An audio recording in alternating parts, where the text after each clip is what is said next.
Policia e Fierit ka arrestuar një 43 vjeçar në fshatin Levan, pasi gjatë kontrollit në banesën e tij u gjetën 2 armë zjarri automatike të tipit Kalashnikov dhe një sasi municioni luftarak.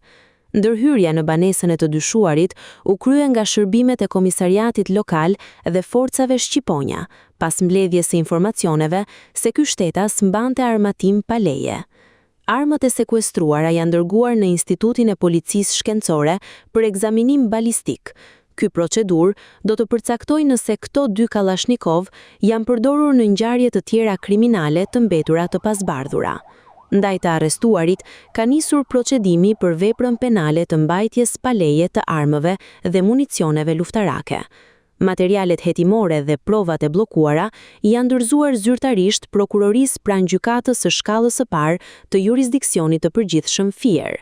Prokurorët do të vijojnë veprimet e mëtejshme procedurale për të dokumentuar plotësisht akuzën përpara dërgimit të çështjes për gjykim.